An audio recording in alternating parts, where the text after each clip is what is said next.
wa ala alihi wa sahbihi ajma'in wa ashhadu an la ilaha illallah wahdahu la syarikalah wa ashhadu anna Muhammadan abduhu wa rasuluh salawatu rabbi wa salamu alaihi wa ala alihi wa ashabihi wa man sara ala nahjihi wa istanna bi sunnatihi ila yaumiddin. Alhamdulillah, puji syukur kita haturkan kehadirat Allah Subhanahu wa taala.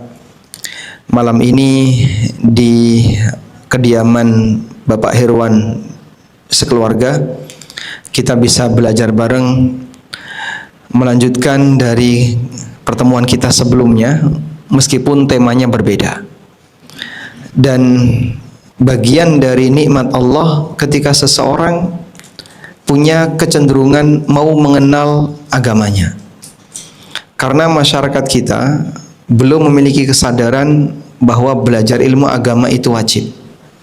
Padahal Nabi SAW pernah bersabda, "Talabul ilmi faridatun ala kulli muslim." Belajar ilmu agama itu kewajiban bagi setiap muslim. Di masyarakat kita, belajar ilmu agama itu lebih dikesankan sifatnya pilihan. Misalnya ada orang ingin mendalami kedokteran, atau ingin mendalami ilmu teknik, atau ingin mendalami ilmu hukum, ilmu ekonomi, dan seterusnya. Sehingga yang ingin belajar agama serius, ya dia harus kuliah di jurusan ilmu agama. Nuansa seperti itu masih mengakar di masyarakat.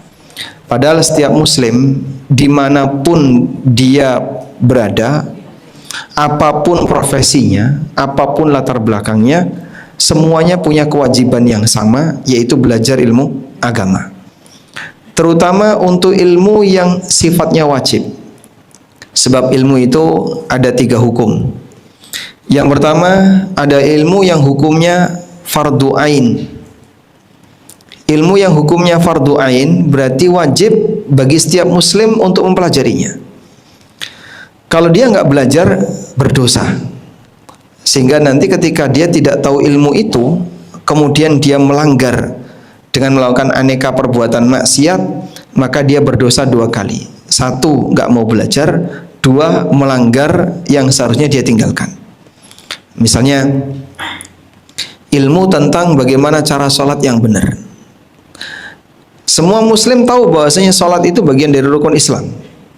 Terus bagaimana cara sholat yang benar? Setiap muslim harus mempelajarinya. Kalau ada orang yang secara sengaja dia punya kesempatan untuk belajar tentang sholat, punya kesempatan belajar tentang bagaimana cara baca Fatihah yang benar, tapi sengaja dia tinggalkan, sampai akhirnya dia tidak bisa baca Fatihah dengan benar, sehingga saat baca Fatihah mengalami kesalahan fatal yang itu menyebabkan bacaan Fatihahnya tidak sah. Maka dia berdosa dengan kegiatan sholat yang nggak benar tadi, plus berdosa dengan tidak mau belajar. Dan masih cukup banyak kaum muslimin yang mungkin bacaan Al-Qur'annya, terutama Al-Fatihahnya, perlu untuk dibenerin. Padahal ini bagian dari ilmu yang sifatnya fardu ain. Contoh yang lain misalnya ilmu tentang puasa. Bagaimana sih puasa yang benar dan apa yang perlu kita ketahui tentang puasa? Kalau dalam kondisi ketika dia tidak tahu sampai melanggar aturan di sana, misalnya dia nggak ngerti kalau ngerokok itu membatalkan puasa, dia puasa tapi ngerokok, jadinya gimana Pak? Batal. Tapi dia nggak mau tahu, bodoh amat, yang penting tidak makan tidak minum. Saya kalau disuruh nggak ngerokok nggak kuat. Kalau nggak makan nggak minum kuat, tapi disuruh nggak ngerokok selama 13 jam nggak sanggup, dari mulai subuh sampai maghrib. Akhirnya dia tetap ngerokok, maka dia berdosa dengan kegiatan rokok yang dia lakukan, dan dia berdosa dengan tidak mau belajar tentang masalah ini. Yang kedua, ada ilmu yang sifatnya fardu kifayah. Fardu kifayah berarti ilmu yang menjadi kewajiban sosial. Apabila ada sebagian orang yang sudah mempelajarinya, maka yang lain gugur kewajibannya. Contohnya apa Pak? Mengetahui dengan detail tentang sunnah-sunnah ibadah tertentu. Agar tidak hilang, maka harus ada orang yang ngerti. Walaupun andaikan orang tidak tahu sehingga dia tidak mengamalkan, orang itu tidak berdosa. Tapi ilmu ini tidak boleh hilang. Karena tidak boleh hilang, maka ilmu ini harus ada di tengah masyarakat, sehingga harus ada orang yang mengajarkannya. Ya.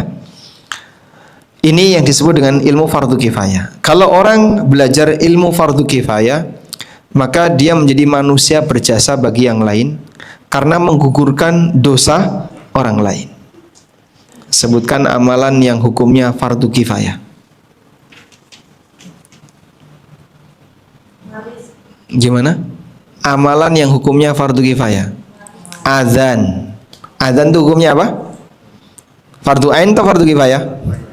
Fardu kifayah. Insya Allah Bapak Ibu paham ya fardu kifayah? Kewajiban yang dibebankan kepada sekelompok masyarakat. Jika sudah ada sebagian yang menunaikan, maka kewajiban itu gugur. Ya, itu fardu apa? Kifayah. Kalau fardu ain berarti kewajiban yang melekat pada setiap individu. Si A berkewajiban, si B berkewajiban, si C berkewajiban. Kalau si A melaksanakan, si B tidak melaksanakan, ya urusan masing-masing. Contohnya sholat, contohnya bayar zakat bagi mereka yang sudah mampu, dan seterusnya. Sudah? Lalu yang ketiga ada ilmu yang hukumnya sunnah. Sebagaimana namanya, maka ilmu ini kalau dipelajari akan menambah kemuliaan bagi hamba dan dia mendapatkan pahala. Kalaupun tidak dipelajari, masyarakat atau yang bersangkutan tidak berdosa. Baik. Bismillah. Sekarang kalau kita berbicara tentang ilmu seputar kegiatan di bulan Ramadan yang sesaat lagi insya Allah akan kita jumpai, ini berarti masuk yang mana ini Pak? Fardu ain atau fardu kifayah atau sunnah? Tergantung jenis yang dipelajari ya. Jika berkaitan dengan syarat sahnya puasa, fardu ain. Jika berkaitan dengan keselamatan puasa, itu fardu ain. Setiap muslim harus tahu. Saya baru tahu Mas, kalau puasa itu sampai maghrib. Nah, tahunya Bapak sampai kapan? Ya kalau terdengar adzan sudah boleh berbuka. Begitu adzan duhur saya langsung buka Pak. Gimana kira-kira? Dia wajib belajar tentang puasa yang benar. Contoh, niat puasa wajib itu harus ada sejak kapan? Niat puasa wajib harus ada sejak kapan? Sebelum subuh. Sebelum subuh. Nabi SAW pernah mengatakan, "Man lam yubayyit as-siyama qabla al-fajri fala siyama lahu." Barang siapa yang tidak punya niat puasa sebelum subuh, maka tidak ada puasa baginya. Apa ada Pak orang yang nggak punya niat puasa sebelum subuh? Ya mungkin ada. Misalnya yang masih ragu ya. Besok kurang lebih akan terjadi perbedaan pendapat berkaitan dengan penetapan kapan tanggal 1 Ramadan. Ya. Muhammadiyah menetapkan di hari tertentu, pemerintah menetapkan di hari yang berbeda. Kalau nggak salah Muhammadiyah tanggal 12. Ya. Hari Rabu. Ya. 12 hari apa? 18, tanggal 18, hari Rabu. Ya. Pemerintah Kemis, kemungkinan kalau melihat dari standar hilal yang digunakan oleh Muhammadiyah. Baik. Malam Rabu di masjid Anda tidak tarawih. Tapi Anda bingung, ragu nih. Di Saudi sudah ada pengumuman masuk tanggal 1. Muhammadiyah juga menetapkan itu tanggal 1. Maju mundur, maju mundur, maju mundur. Puasa enggak ya? Puasa enggak? Puasa enggak? Keraguan ini wajib diputuskan kapan? Sebelum subuh. Kok sampai azan subuh dia masih ragu? Tadi sih saya siaga sahur, sehingga dia minum yang banyak, dia makan roti. Udah? Tapi sampai subuh dia masih ragu, puasa enggak? Puasa enggak? Puasa.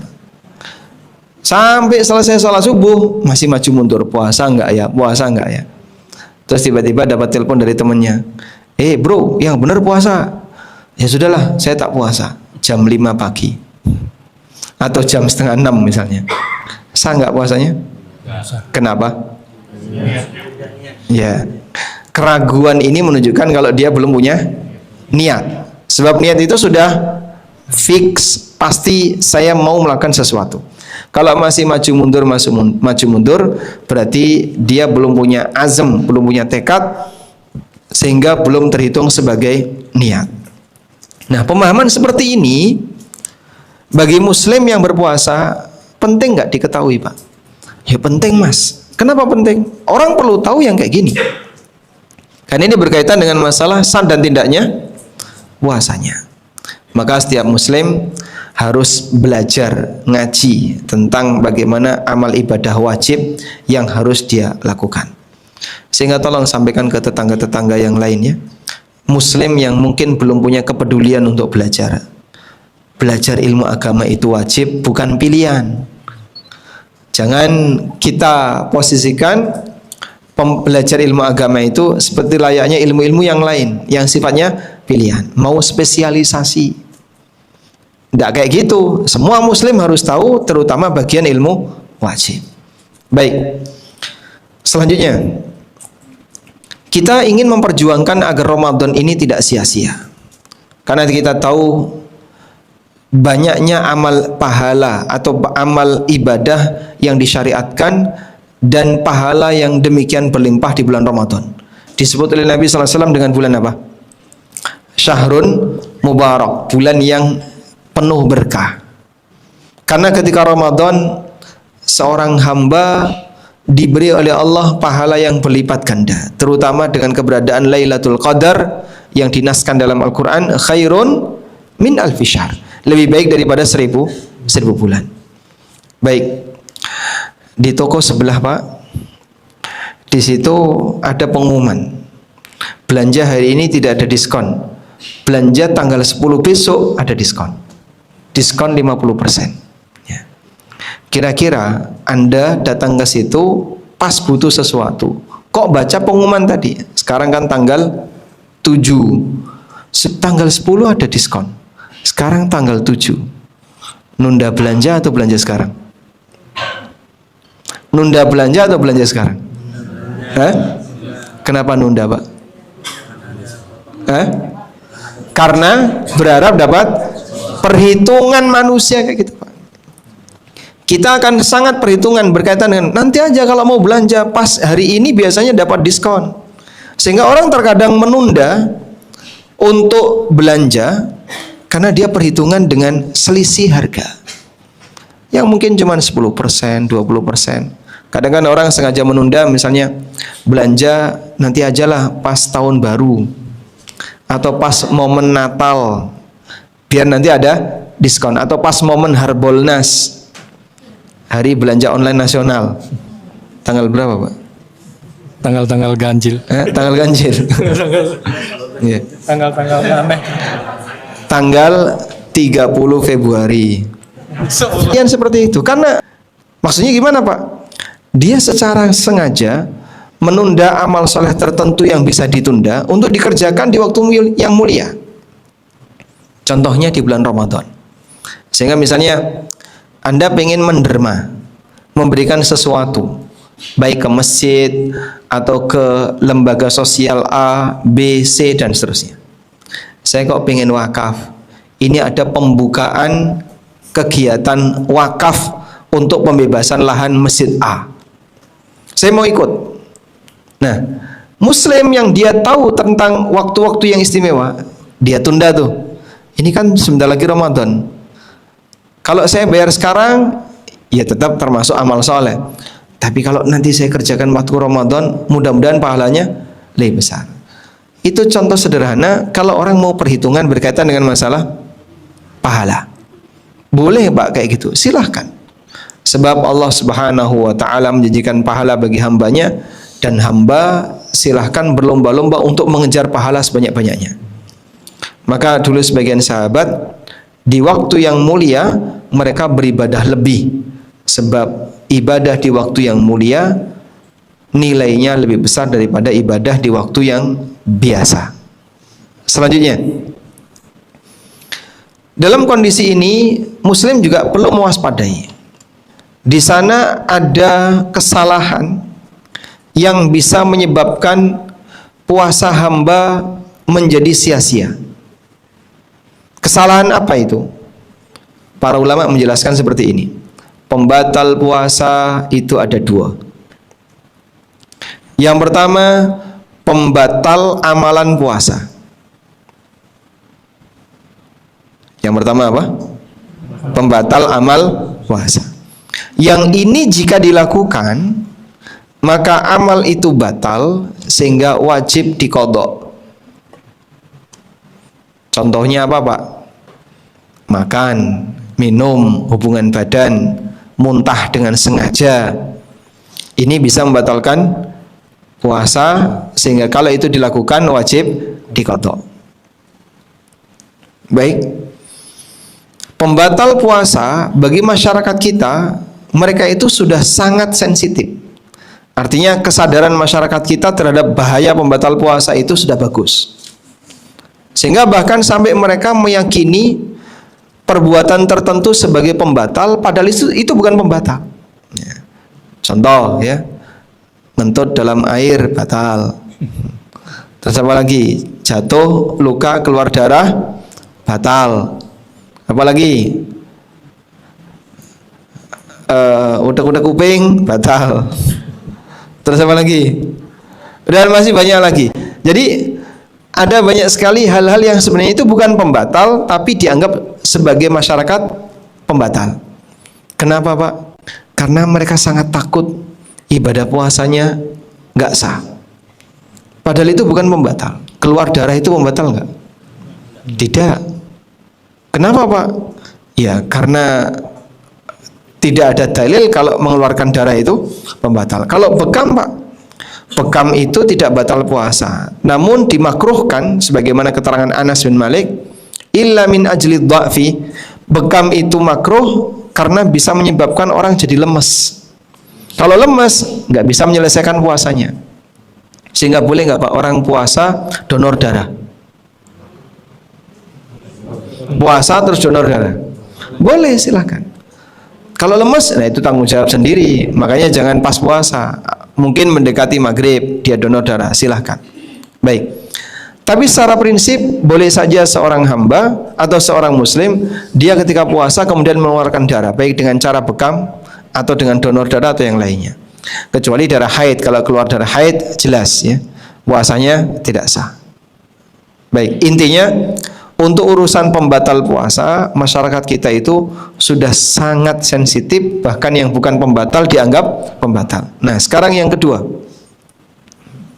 Yang kedua. Sudah ngantuk, Pak? Yang kedua adalah pembatal pahala puasa. Apa itu pembatal pahala puasa? Perbuatan yang jika dilakukan tidak menyebabkan puasanya batal, tapi bisa jadi pahalanya hilang.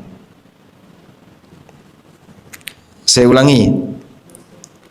Pembatal pahala puasa adalah perbuatan yang jika dilakukan tidak menyebabkan puasanya batal, tapi bisa jadi pahalanya hilang. Baik. Sehingga pelaku pembatal pahala dia puasanya sah, tidak wajib diqadha. Namun bisa jadi nggak ada nilainya. Dan dominan kaum muslimin, banyak di antara kaum muslimin yang mengalami seperti itu. Sampai Nabi SAW pernah mengatakan, rubba sha'imin hadduhu min siyamihil ju'. Betapa banyak orang yang puasa namun yang dia dapatkan hanya lapar. Yang dia dapatkan cuma haus dan lapar, itu artinya apa, Pak? Gak dapat pahala. Dia gak punya apa-apa. Dia tidak memiliki pahala, dia tidak mendapatkan pahala dari apa yang dia kerjakan. Dia hanya bisa merasakan haus dan lapar. Dan Jibril pernah mendoakan keburukan untuk orang seperti ini. Dalam salah satu peristiwa Nabi SAW turun dari mimbar, kemudian beliau membaca amin, amin, amin. Hadis yang sangat ma'ruf, sering diulang-ulang ketika Ramadan. Lalu Nabi SAW, celakalah orang yang ketemu bulan Ramadan, sampai Ramadan selesai, dosanya belum diampuni. Sebelum Ramadan dia datang dengan membawa dosa. Di tengah perjalanan Ramadan dia melakukan praktek dosa. Bagaimana selesai Ramadan dosanya hilang? Maka kalau banyak orang punya anggapan manusia begitu keluar dari Ramadan seperti bayi yang baru saja dilahirkan dari rahim ibunya, rumangsamu. Nah, rumangsamu itu apa ya bahasa Indonesianya? Hah? Gimana Mas? Menurutmu? Emang menurutmu kayak gitu? Yang lo pikir kayak gitu? Siapa yang menjamin? Siapa yang menjamin? Nah terus gimana Pak? Kenyataannya banyak sekali orang yang gagal. Kenyataannya banyak orang gagal. Karena itulah bagian yang kedua ini lebih penting untuk diwaspadai. Sebab banyak masyarakat kita yang kurang menyadari bahwa maksiat dan aneka perbuatan yang sia-sia bisa menyebabkan pahala puasa hamba batal. Baik. Lalu apa Pak penyebab utama pahala puasa hamba itu jadi hilang sehingga puasanya jadi sia-sia? Yang pertama adalah semua perbuatan maksiat baik besar maupun kecil. Yang kedua adalah kegiatan sia-sia tanpa makna, yang disebut dengan kegiatan al-laghwu, disebut dengan kegiatan al-laghwu. Baik. Maka tolong dihati-hati kalau Ramadan ya. Yang model kaum rebahan, megang HP lalu wajahnya bersinar, scroll hanya untuk menghabiskan waktu, itu bisa jadi menghilangkan pahala. Di sini ada nggak ya kayak gitu Pak? Hah? Nggak ada, orangnya lagi kajian ya. Baik. Terus gimana solusinya? Nah, sekarang kan kita bicara solusi. Ini sebuah realita yang terjadi di masyarakat dan kita tidak ingin agar kita bisa lebih selamat ketika menjalankan puasa di bulan Ramadan. Kuncinya dua. Satu, menghindari potensi. Dua, banyak mohon ampun dan bertobat. Itu artinya gimana? Berusahalah untuk menghindari terjadinya maksiat sebisa mungkin. Gimana Pak caranya di Depok mau meninggalkan maksiat itu caranya gimana Pak ya? Kita keluar ke jalan depan saja, masya Allah, aurat tercecer di mana-mana. Jadi untuk bisa meninggalkan itu, kayaknya kita kesulitan.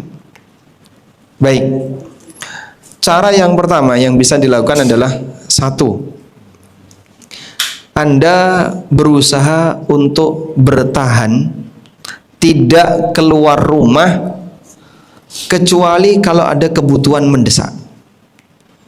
Bahasa lainnya, amankan dirimu di tempat yang jauh dari maksiat. Lebih besar mana potensi maksiat di dalam rumah atau di luar rumah? Ya? Luar dalam? Tergantung internetnya Pak. Baik. Jadi secara umum di luar lebih kuat pengaruh maksiatnya. Makanya ulama di masa silam mereka lebih senang di rumah daripada di luar rumah. Jarang sekali keluar rumah. Abu Darda radhiyallahu anhu pernah mengatakan, "Ni'ma saumi'atur rajul baituhu yamna'uhu min maksiatillah." Tempat terbaik yang digunakan untuk ibadah bagi seseorang adalah rumahnya, karena rumah akan menghalangi orang dari maksiat kepada Allah. Sehingga ketika Bapak Ibu lebih banyak di dalam rumah, Anda mungkin tidak melakukan ghibah. Ketika Anda berada di dalam rumah, Bapak tidak melihat aurat yang terjajar di mana-mana. Mungkin tidak melakukan praktek A, praktek B yang haram dan dilarang. Karena kita berada di shelter yang aman, yaitu rumah. Sehingga kalau puasa, amankan diri kita, jangan sering keluar rumah. Yang kedua, masjid. Tempat aman kedua bagi muslim adalah masjid. Ibnu Muflih dalam Al-Adab Asy-Syar'iyyah menceritakan, "Kana al-ulama idza kana jaa Ramadan sakanu fil masjid. Para ulama dulu ketika mereka berada di bulan Ramadan, mereka itu banyak berdiam di masjid. Wa qalu, dan mereka mengatakan, nahfazu siyamana, kami menjaga puasa-puasa kami. Sekelas ulama ingin jaga puasanya. Di mana mereka jaga puasa? Di masjid. Ya. Kadang kan kita nggak begitu perhatian ya, dengan keselamatan ibadah. Akhirnya kita banyak melakukan kegiatan maksiat dan kita nggak ada beban dosa. Cuci mata ngabuburit, cuci mata dengan dosa. Puasa dia dari mulai subuh sampai sore, 1 jam sudah mau maghrib, dia cuci mata dengan dosa. Rontok semua pahalanya. Hilang bisa jadi, Pak. Sangat disayangkan. Baik. Maka seorang mukmin kami sarankan ya, terutama untuk bapak-bapak, shelter terbaik bagi kita, tempat aman terbaik bagi kita 2, rumah, masjid. Kerja Pak Ustadz, iya memang Anda kerja. Ini tidak menunjukkan Anda harus meninggalkan kerja, karena itu kewajiban. Tapi kalau di luar kebutuhan keluar rumah yang sifatnya, ketika Anda harus keluar rumah yang sifatnya wajib, silahkan. Tapi kalau di luar itu, sebaiknya Anda tahan diri. Sehingga jangan sampai keluar kecuali jika ada kebutuhan yang mendesak. Baik. Cara berikutnya agar kita bisa lebih mengamankan puasa adalah sibukkan diri dengan amal soleh. Fisik ini kalau sibuk dengan ketaatan, maka tidak akan ada kesempatan untuk melakukan kemaksiatan. Sebaliknya, kalau orang itu nganggur dan tidak melakukan ketaatan, berpeluang besar dia melakukan kemaksiatan. Maka kalau Anda berusaha menyibukkan diri dengan ketaatan, insya Allah nanti nggak ada waktu untuk melakukan maksiat. Ketaatan apa Pak yang bisa dilakukan? Perbanyak baca Al-Quran. Sekarang saya bacakan Pak beberapa riwayat dari para ulama di masa silam tentang bagaimana semangat mereka dalam membaca Al-Quran. Mungkin hanya bisa jadi cerita, nampaknya kalau mau ditiru mustahil ya. Sebenarnya tidak mustahil, tapi melihat kita ya mustahil ya bagi kita. Baik. Muhammad bin Ismail Al-Bukhari menulis kitab Sahih Bukhari. Beliau menghatamkan Quran di bulan Ramadan fin nahari kulli yaumin khatmah wa yaqumu ba'da tarawih kulla salasi layalin bi khatmah. Imam Bukhari ketika Ramadan siang hari khatam 1 Quran.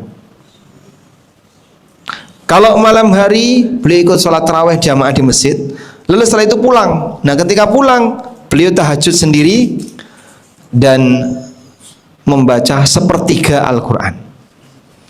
Sehingga beliau dalam sehari itu membaca 1/3 Al-Quran. Kira-kira masih sempat nyekrul nggak kayak gini Pak? Hah? Udah nggak kemarin sempat ya? Karena penuh dengan Quran, nggak ada yang lain.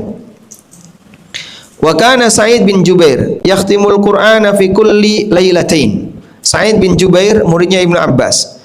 Beliau menghatamkan Quran setiap 2 malam. Sehingga sehari membaca 15 juz. Mungkin Anda bisa tanyakannya kepada teman-teman yang para santri yang sekarang sedang belajar di pesantren tahfidz.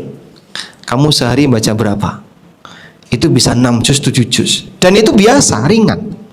Karena mereka harus mengulang, mereka menambah, mengulang, itu sehari bisa 7 juz. Dan bagi mereka itu ringan, karena sudah menjadi kebiasaan. Sama seperti Anda begitu ringan untuk nyekrol HP, karena sudah jadi kebiasaan. Yang lain, wa kana Zabid al-Yami idza hadara Ramadan ahdara al-mushaf wa jama'a ilaihi ashabahu. Ketika datang Ramadan, maka beliau datangkan mushaf dan beliau kumpulkan teman-temannya, silahkan tadarusan di rumahnya. Abu Awana Beliau menceritakan, syahidtu Qatadah yadrusul Quran fi Ramadan. Aku melihat Qatadah binti Ama, muridnya Anas, beliau membaca Al-Quran dan belajar Quran ketika Ramadan.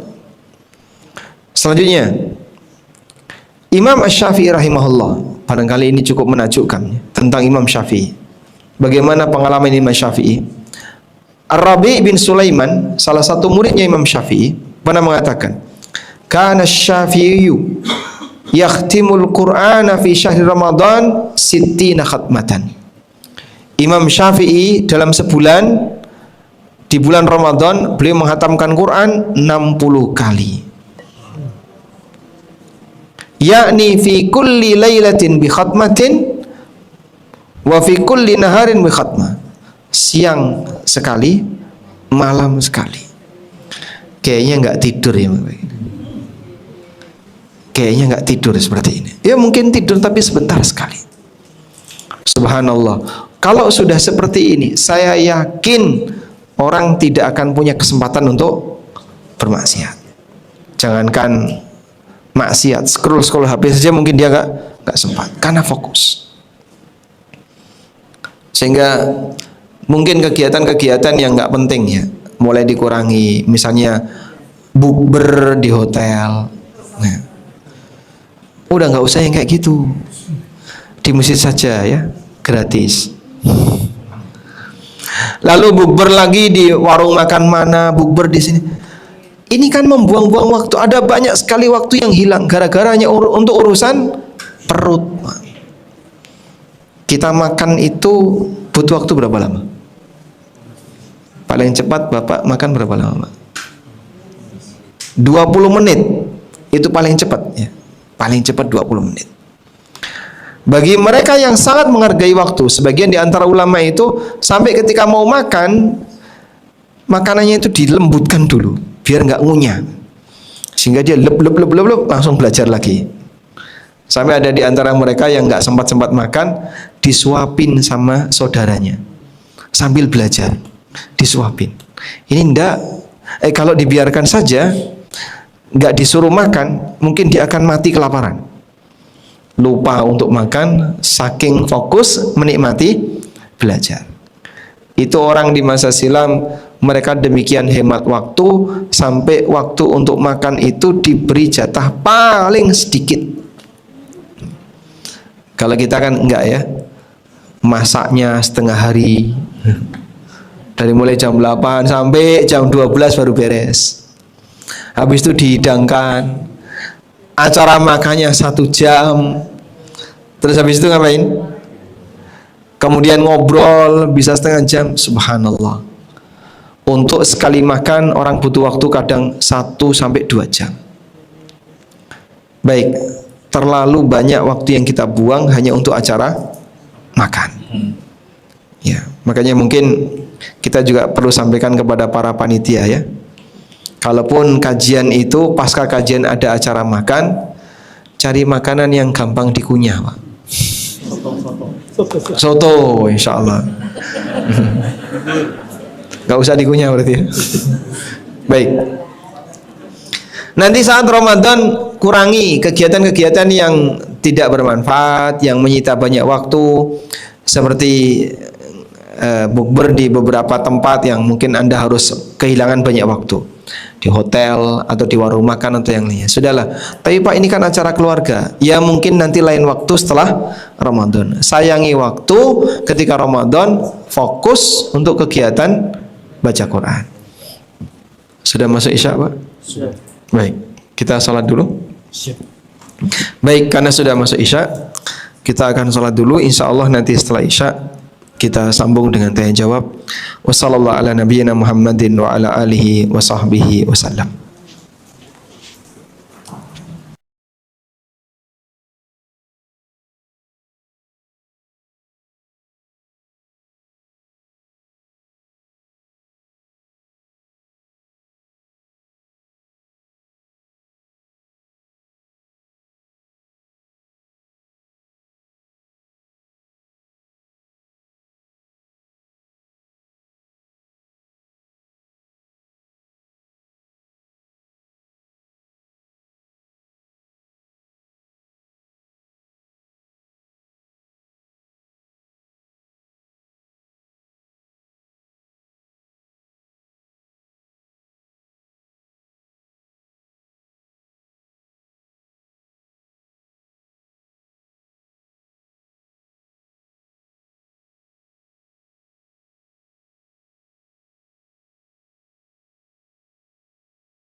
ibadah ya.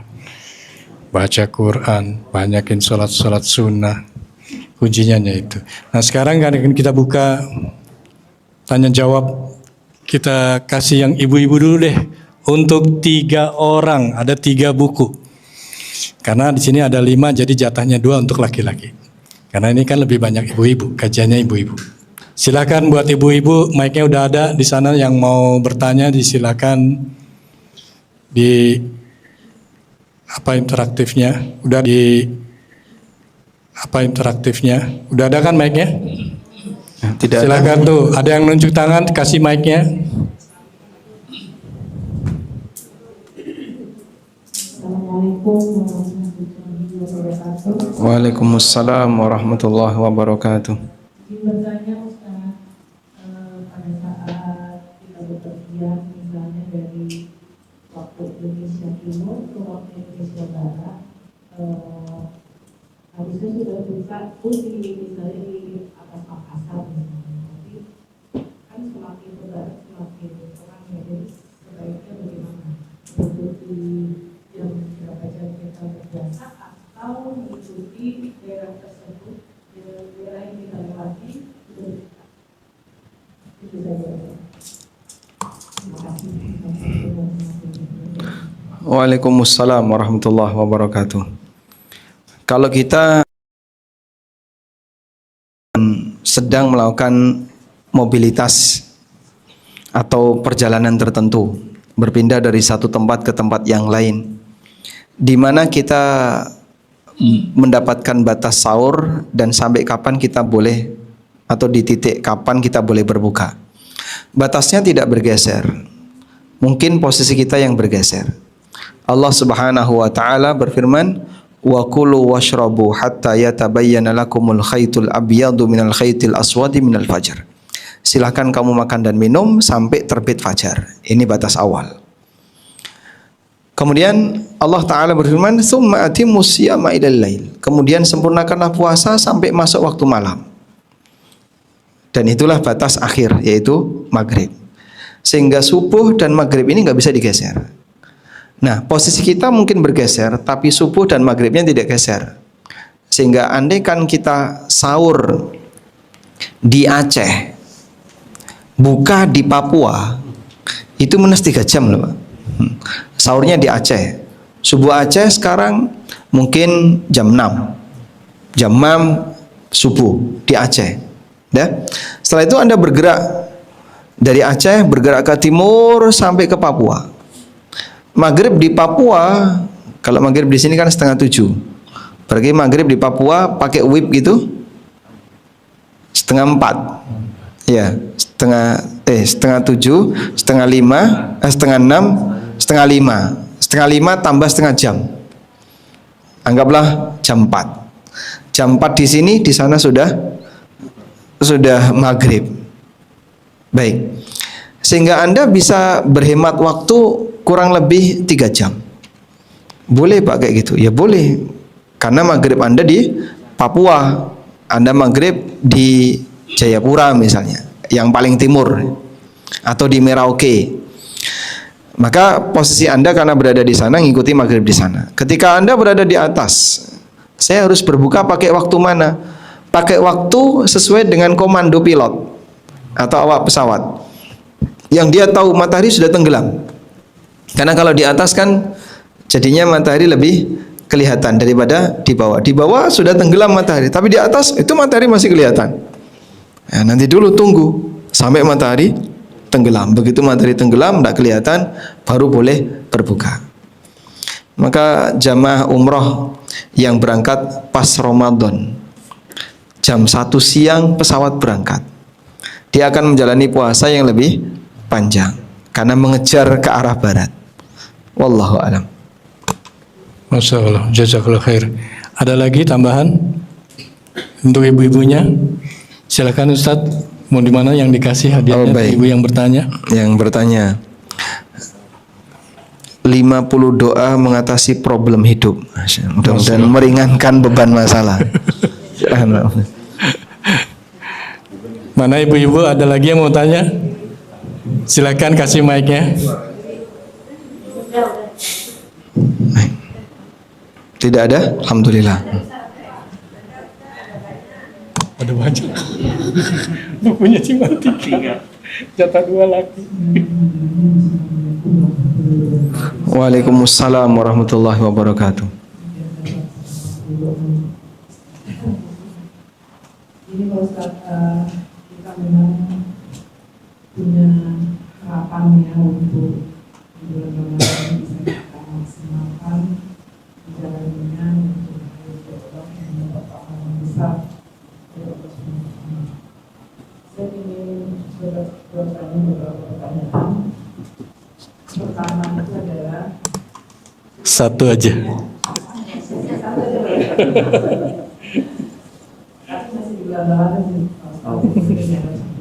Yang satunya titipkan yang lain. Jadi diri kita ini kan umumnya hatam membaca Al-Quran yang disarankan untuk banyak membaca Al-Quran, mungkin sampai 5 juz, 10 juz, seperti yang beberapa Ustaz yang bilang tadi, Ustaz bilang tadi.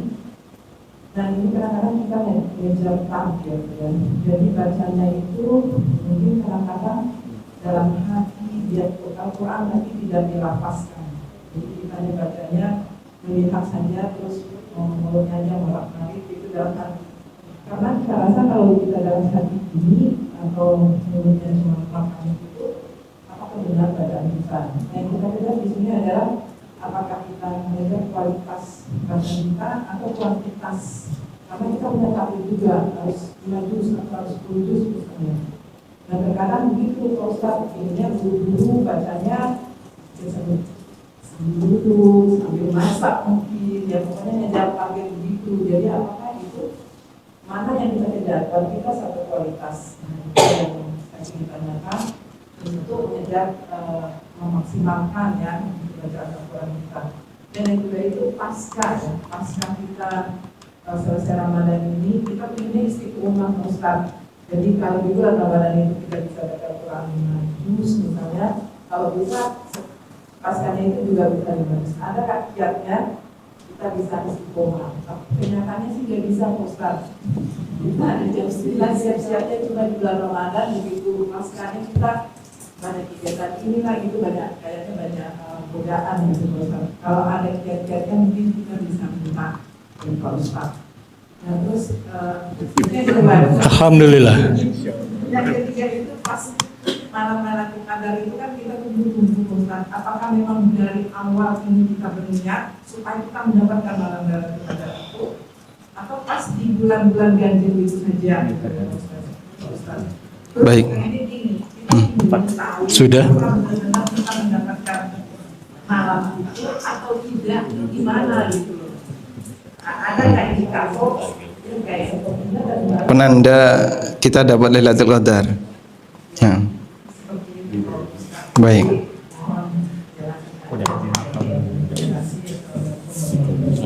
Waalaikumsalam warahmatullahi wabarakatuh. Kita sendiri menyadari bahwa masalah kita di bulan Ramadan itu kurang lebih sama. Dari Ramadan dulu sampai sekarang ya kurang lebih ritme aktivitas kita seperti itu. Memang untuk bisa mendapatkan sebuah perubahan besar ketika kita berada di bulan Ramadan butuh effort yang serius. Baik, sekarang kita fokus dulu terhadap Al-Quran. Pertama, Anda bertanya yang lebih baik mana? Kuantitas, ngejar kuantitas ataukah kualitas? Dan boleh nggak baca Quran itu hanya model scanning saja? Jadi mata memandang tapi mulut tidak mengucapkan apapun. Ada 3 hal yang perlu Anda bedakan. Yang pertama, batin, membaca dengan hati, seperti Anda baca buku.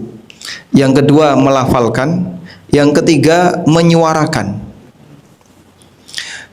Batin, melafalkan, menyuarakan.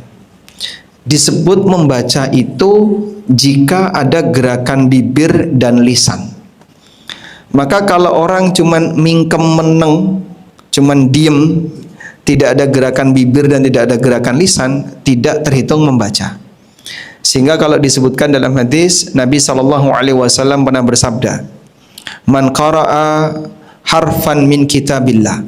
Siapa yang membaca satu huruf dari Al-Quran, kutibat lahu hasanatun, maka dicatat untuknya 1 pahala.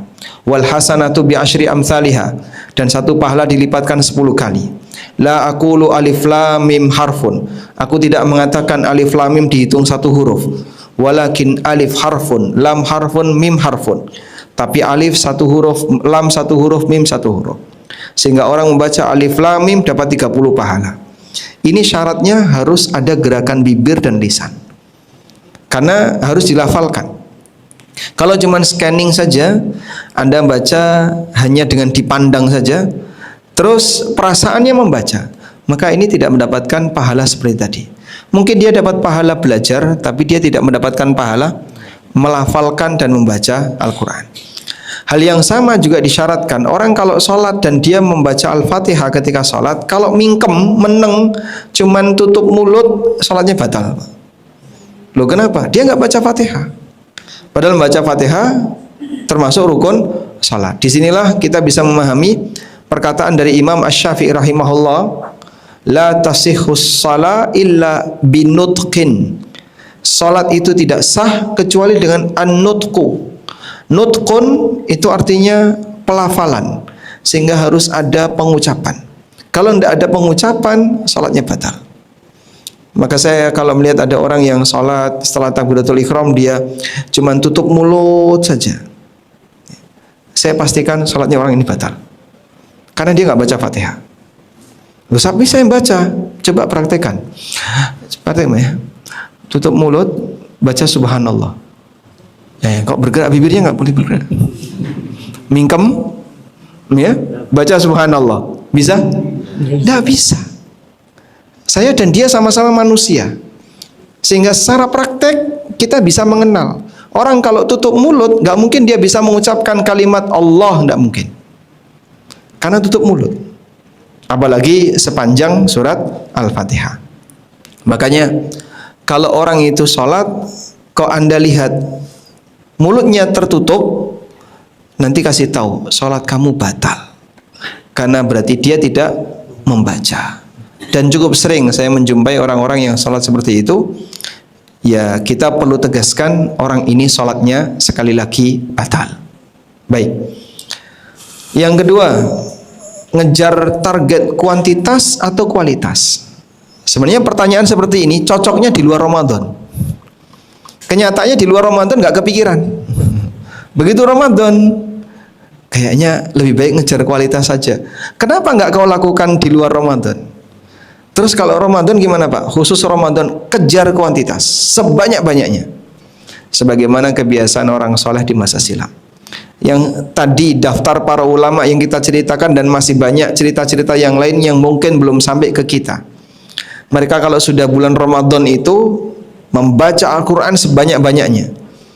Ya mungkin tidak melalui proses perenungan yang lebih panjang dibandingkan ketika dia baca sebentar, kemudian mengkaji isi, mengambil kandungan makna, karena dia ngejar kuantitas khusus Ramadan. Maka Ramadan adalah syahrul qurra, bulan para pembaca Quran, sehingga target mereka hanya lebih banyak membaca, sementara untuk memahami ini dilakukan di luar Ramadan. Baik, kalau belum lancar Pak, seharusnya kalau kita sadar dan tahu kita belum lancar, tolong jangan dibiarkan. Jangan dibiarkan maksudnya segera diperbaiki. Gimana Pak? Tinggal 10 hari, bisa nggak? Bisa. Sekarang tanggal 7 ya. Berarti anggaplah 11 hari lagi. Ngejar target 11 hari, saya harus bisa baca Quran dengan benar. Datangkan guru tahfidz 5 orang. Masya Allah. Habis subuh guru tahfidz, nanti baru zuhur guru tahfidz, asar ada guru tahfidz, sehingga atau guru tahsin, bukan guru tahfidz ya, sehingga Anda belajar bagaimana cara membaca Quran dengan benar sehari 5 kali. Untuk kejar target 10 hari saya harus bisa. Insya Allah mudah-mudahan nanti ketika Ramadan sudah dalam posisi siap. Baik. Lalu tipsnya bagaimana agar kita bisa sustain ketika beramal ya, sehingga tidak hanya anget di Ramadan, hilang di luar Ramadan. Ya, kondisinya manusiawi ketika kesibukan kita cukup banyak dan kesibukan Anda tidak fokus di kegiatan agama, harus kerja, berinteraksi dengan orang lain dan seterusnya. Satu kata kunci, bergabunglah dengan komunitas orang baik. Karena kalau kita tidak bisa memotivasi diri untuk berbuat baik, Anda perlu motivasi dari luar untuk bisa menjaga sebagai orang baik. Yang terakhir, apa tanda orang itu bisa dapat Lailatul Qadar? Dicatat ya, di hati saja nyatetnya. Bukan syarat untuk disebut dapat Lailatul Qadar harus melihat kejadian luar biasa.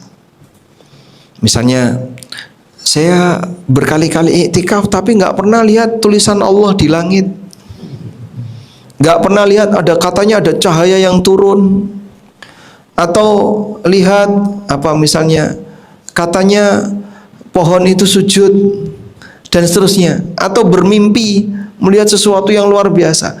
Tidak ada, Pak. Kriteria seperti itu tidak ada. Nah terus yang benar gimana?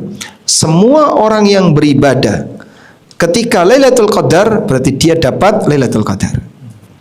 Sebagaimana perkataan Sa'id Ibnul Musayyib, seorang ulama tabi'in, Sayyidut tabi'in, pemukanya para tabi'in. Sa'id Ibnul Musayyib pernah mengatakan, "Man syahidal isya'a fi Lailatul Qadar faqad akhadha hadzahu minhu." Barang siapa yang dia sholat isya secara berjamaah ketika Lailatul Qadar, maka dia sudah mendapatkan jatah sebagian dari Lailatul Qadar. Jadi saat malas-malasnya seorang muslim, ketika Lailatul Qadar dia masih sholat maghrib berjamaah, habis itu tidur sampai isya, terus sholat isya, habis itu tidur sampai subuh, berarti dia hanya punya 2 amal ini ketika Lailatul Qadar. Alhamdulillah Pak Ustadz. Ya bukan memotivasi untuk malas amal. Kalau bisa diperbanyak sehingga biar dapat lebih banyak. Ibarat ketika sudah ada diskon 90%, silahkan Anda belanja. Nanti kalau belanjanya kelipatan 1 juta cukup bayar 10.000. Misalnya, kira-kira apa yang Anda lakukan? Saya cuma beli air mineral saja, Pak. Yang lain silakan. Enggak, saya cukup ini saja. Saya zuhud. Kalau dalam urusan dunia silakan. Tapi kalau urusan pahala, saya zuhud pahala. Ini zuhud salah tempat ya. Sehingga seharusnya dia kejar sebanyak-banyaknya. Intinya adalah amalan apapun yang dia kerjakan sepanjang Lailatul Qadar, maka dia terhitung mendapatkan Lailatul Qadar sesuai dengan tingkatan kadar amalnya. Wallahu a'lam. Jazakallah khair, barakallahu fiik. Baik, karena pertanyaannya banyak, hadiahnya langsung banyak ya. Masya Allah tuh. Dapat hadiah ini Spesial. Mata Menata Wanita Masya Allah. dan buku Dzikir Pagi Petang. Masya Allah. Semoga tambah istiqomah ya Bu. Satu lagi buat laki-laki ya. Ayo, ada bapak-bapak yang mau bertanya? Bapak nggak ada masalah Mas. Nggak ada masalah ya? Aman ya? Hah? Karena sahur dibangunin istrinya. Masya Allah. Tuh silahkan tuh kalau ada yang mau tanya. Ada? Aman? Mas Bagus. Assalamualaikum warahmatullahi wabarakatuh. Pertanyaannya, apa sebenarnya indikator kalau kita itu tidak menyia-nyiakan Ramadan atau Ramadan kita bisa dikatakan berhasil?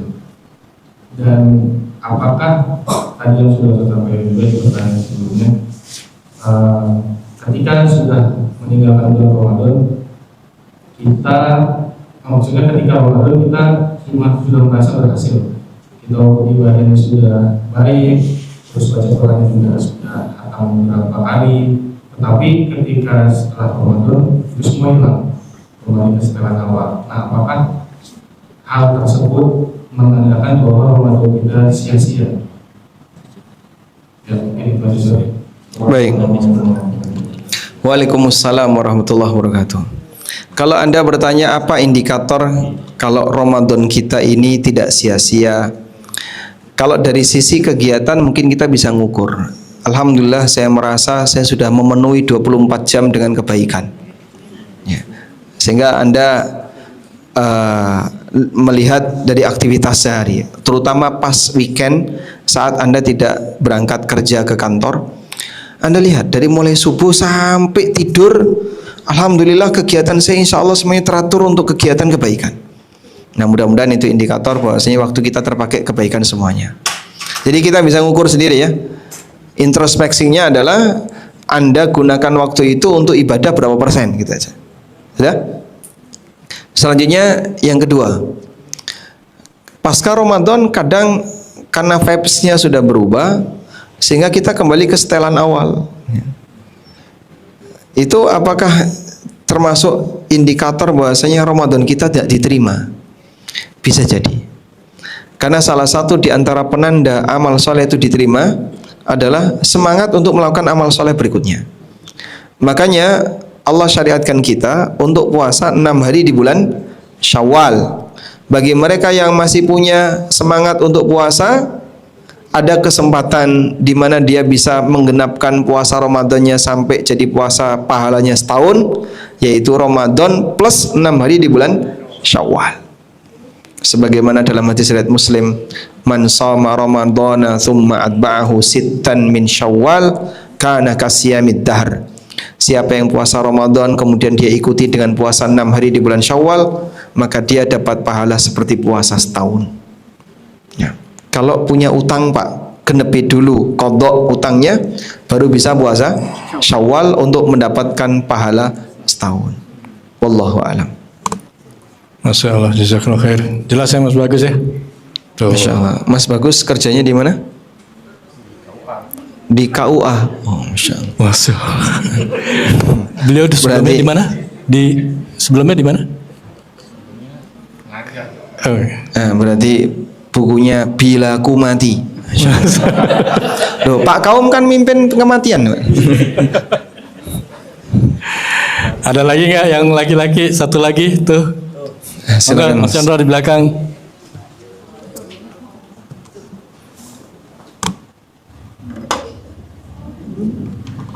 Pertanyaan terakhir.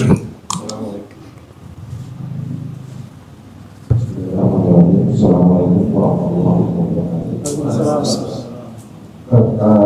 Berkaitan dengan Ramadan, kita kan dikasih musuh atau keinginan apabila safar. Nah, apakah kita lebih baik melaksanakan musuh ini atau kita tetap melaksanakan ibadah puasa dalam safar? Bagi orang yang safar mana yang lebih baik, puasa atau tidak puasa? Tergantung kondisinya. Kalau dia tidak keberatan untuk puasa, sehingga aktivitas dia ketika safar nggak terganggu, sebaiknya tetap puasa. Karena ibadah di dalam Ramadan lebih baik daripada di luar Ramadan. Tapi kalau kira-kira aktivitasnya terganggu, saya kalau puasa nanti takutnya lemas, atau saya perlu kerja banyak sehingga nanti jadinya nggak bisa menyelesaikan gara-gara puasa, maka sebaiknya tidak puasa. Wallahu a'lam. Baik. Jelas. Masya Allah. Misalnya sopir ya, Bapak pulang kampung harus nyopir. Ketika puasa ngantuk, wah itu bisa beresiko. Nah, sudahlah saya nggak puasa ketika safar pulang. Maka sebaiknya Anda tidak puasa. Nah. Masya Allah. Jazakallahu khair atas materi yang disampaikan Ustadz pada hari ini. Semoga bermanfaat buat kita semua karena waktunya juga sudah malam, tukang sotonya juga sudah menunggu. Iya. Maka kita tutup majelis ini. Subhanakallahumma bihamdika asyhadu an la ilaha illa anta astaghfiruka wa atubu ilaik. Assalamualaikum warahmatullahi wabarakatuh. Waalaikumsalam warahmatullahi wabarakatuh.